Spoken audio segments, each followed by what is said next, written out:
Ад Першай сусветнай вайны застаўся на беларускай зямлі значны след. Вядома, што праз горад Смаргонь праходзіла лінія фронта. Горад абараняўся 810 дзён. Смаргонь звалася мёртвым горадам. Больш за 100 год прайшло пасля заканчэння вайны, але на Смаргоншчыне і да гэтага часу сустракаюцца сведкі мінулай вайны. Астаткі дотаў, бліндажоў, акопы і салдацкія пахаванні.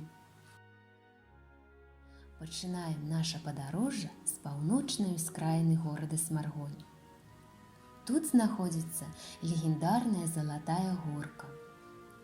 У 1916 годзе на гэтым месцы размяшчалася нямецкая батарэя, якая вяла абстрэл па пазіцыях рускай арміі і нанесла значны ўрон абаронцам горада.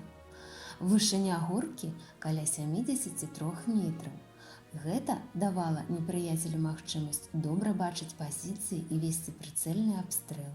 Салдаты зрабілі падкоп і падарвалі яе. Нямецкая батарэя была знішчана. Некалькі год назад валанцёрамі была ачышчана пляцоўка, устаноўлены 2 крыжы, праваслаўны і каталіцкі, у гонар тых, хто страціў тут сваё жыццё. Залатой называюць горку таму, што перамога ў гэтым месцы давалася залатой цаной жыцця тысячы салдат. А што адбывалася падчас вайны ў суседнім ад нас, Вілейскім раёне? Як захоўваецца памяць аб падзеях вайны там? Прыкладна ў 20 кіламетрах ад Смаргоні, злева ад дарогі Смаргонь-Вілейка, каля вёскі Родзевічы знаходзіцца помнік ахвярам Першай сусветнай вайны. Помнік узведзены ў 2002 годзе. Прыкладна ў кіламетры ад вёскі Папоўцы на вясковых могілках знаходзіцца помнік загінуўшым Першай сусветнай вайны. Тут у гады Першай сусветнай знаходзіўся перавязачны пункт. Мяркуем, што большасць пахаваных на могілках цяжка параненыя байцы, якім не давялося аказаць пэўную дапамогу, каб выратаваць іх жыццё. Музей Першай сусветнай вайны ў вёсцы Заброддзе знаходзіцца прыкладна ў 2,5 кіламетрах ад аграгарадка Нарач.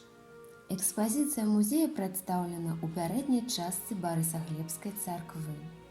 У музеі знаходзяцца арыгінальныя дакументы, рэчы, якія дапамагаюць раскрыць тыя падзеі, якія адбываліся ў час вайны не толькі ў Заброддзе, але і на ўсёй Беларусі.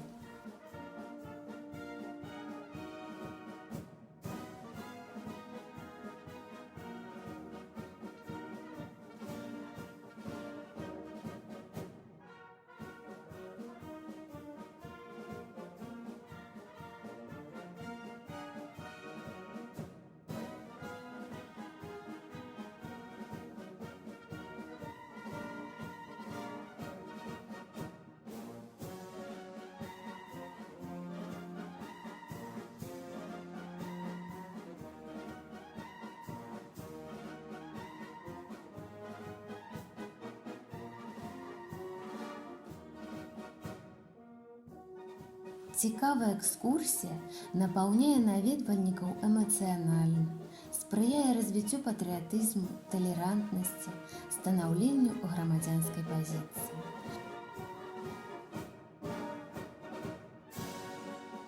Экспазіцыя раскрывае такія старонкі, як зброя Першай сусветнай, жанчыны ў гады вайны, дзеці на вайне, героі вайны, узнагароды і гэтак далей.